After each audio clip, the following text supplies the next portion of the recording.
So hello friends, this is the second video of our environment current affairs। तो ये जितने भी environmental science या इन्वायरमेंट के एग्जाम्स हैं सबके लिए बहुत इंपॉर्टेंट है। पिछला जो करंट अफेयर का वीडियो है वो ज़रूर देखिए ताकि आप अपडेटेड रहें। स्टार्ट करते हैं पहली खबर से। सो बी बैट प्लास्टिक बहुत ज़्यादा इस समय रेनाउंड है। आप इधर न्यूज़ का कॉलम देखेंगे तो आपको पता लगेगा कि कमलापुर, जो कमलपुर हमारी जगह है in Tripura, Kamalpur Nagar Panchayat has actually decided to take this PET plastic. इन्होंने कहा है कि हम पी बैट प्लास्टिक को यूज़ करेंगे और सिंगल यूज़ प्लास्टिक को अपने पंचायत सिस्टम से हटा देंगे। तो क्या है पी बैट? पॉली ब्यूटाइलीन एडिपेट टेरिथेलेट इसका पूरा नाम है। कम से कम फुल फॉर्म याद कर लीजिए। ये एक बायोडिग्रेडेबल और कंपोस्टेबल पॉलीमर है, यानी जो नॉर्मल प्लास्टिक है उससे ये अच्छा है। सिंपल सी बात है। तो इस पंचायत ने बहुत अच्छा इनिशिएटिव लिया है। आपको सिर्फ इतना याद रखना है कि त्रिपुरा और पीवैट प्लास्टिक का फुल फॉर्म। दूसरी बात करें तो ऑपरेशन ओलिविया, जो हमारी कोस्ट गार्ड है या जिसे आप इंडियन नेवी कह सकते हैं, उनके द्वारा स्टार्ट किया गया एक बहुत अच्छा इनिशिएटिव है। इसमें क्या किया है कि जो 8 लाख ऑलिव रिडले टर्टल्स हैं जो उड़ीसा के कोस्ट पर हैचिंग करने आते हैं, अगर आपको पता होगा, नेस्ट या बच्चे देने आते हैं, वहां पर इन्होंने इसको चलाया ताकि उनकी पूरी प्रोटेक्शन हो पाए। तो ये क्या है, एक Indian coast guard. Coast guard कौन है? जैसे बीएसएफ पाकिस्तान बॉर्डर पर आपको मिलती है, वैसे ही इंडियन कोस्ट गार्ड जो है वो हमारे जो वाटर बॉडीज हैं उनके किनारे हमारे देश के सरहदों की रक्षा करती है। तो इन्होंने क्या किया कि एक स्पेसिफिक टाइम था, जो कि टाइम था एनुअली होता है नवंबर टू मई, उसमें ही ये काम करना होता है। और इन्होंने क्या किया, उड़ीसा का जो कोस्ट था वहां पर जो अरिबादा बीच है और गहीर माथा, जो बहुत इंपॉर्टेंट देवी जो हमारी रिवर्स हैं, वहीं पर ये जो ऑलिव रिडले टर्टल्स होते हैं ये आते हैं। इसलिए वहां पर क्या किया गया, एक एक तरह से प्रोटेक्टिव इन्वायरमेंट वहां पे दिया गया, क्योंकि कई कॉमर्शियल शिप्स आ जाती हैं, कई लोग शिकार करने भी इस टाइम इनका आ जाते हैं। शिरुई लिली फेस्टिवल जो है हमारा बहुत फेमस फेस्टिवल है, ये हमारे नॉर्थ ईस्ट का मणिपुर का है। बेसिकली आप न्यूज़ में देख सकते हैं 2025 इट किक्स ऑफ।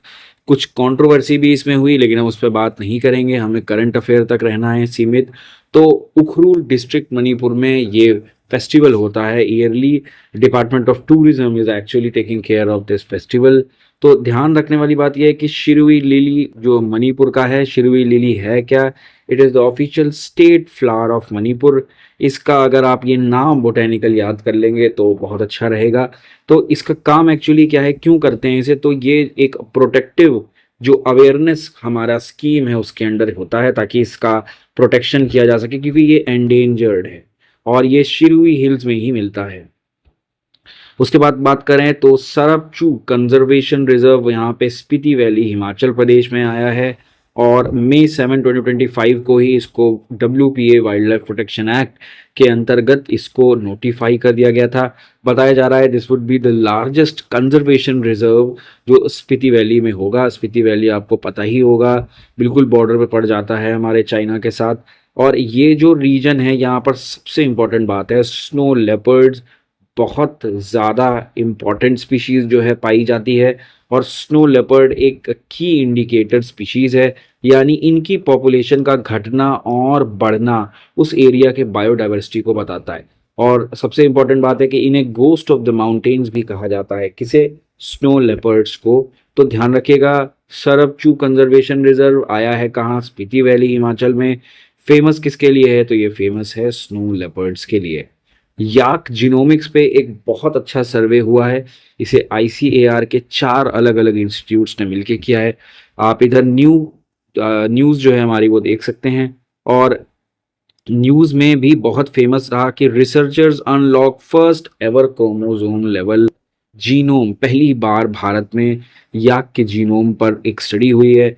4 अलग अलग इंस्टीट्यूट्स थे, उन्होंने मिलकर क्या किया, जो इंडियन याक है हमारी उस पर एक रिसर्च किया है। फ़ायदा क्या होगा? देखिए, फ़ायदे की बात अगर करें तो इससे सेलेक्टिव ब्रीडिंग कर पाएगी गवर्नमेंट या जो भी इंस्टीट्यूट करना चाहते हैं।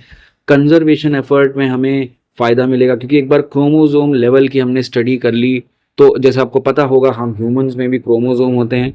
तो क्रोमोसोम से हमें ये पता लगेगा कि उनका फर्टिलिटी रेट कैसा है, क्या डिजीज़ हो रही है, क्यों हो रही है, और साइंटिफिक रिसर्च भी इससे आगे बढ़ पाएगी। ध्यान रखने वाली बात है कि लद्दाख, सिक्किम, अरुणाचल और हिमाचल प्रदेश में ही याक हमें मिलेंगे, क्योंकि ये 7,000 से ऊपर के फीट की हाइट पर ही पाए जाते हैं। United Nations forum on forest, UNFF, बिल्कुल नया है ये। आप देख सकते हैं कैसे इंडियन डेलीगेट्स, इंडियन ऑफिशियल्स हमारे वहाँ पर गए हुए थे। तो ये इसका 20th सेशन हुआ था 5 से 9 मई के बीच न्यूयॉर्क में। यूनाइटेड नेशंस का ही एक पार्ट है। और ये क्या है, UNFF is a functional commission under the UN economic and social council. 2000 में इसको बनाया गया था, सन 2000 में। और अब आप देखेंगे कि ये इससे क्वेश्चन कैसे आ सकता है कि यूएनएफएफ जो है उसका फुल फॉर्म, उसकी मीटिंग, तो ये करंट अफेयर में आपको याद रखना है।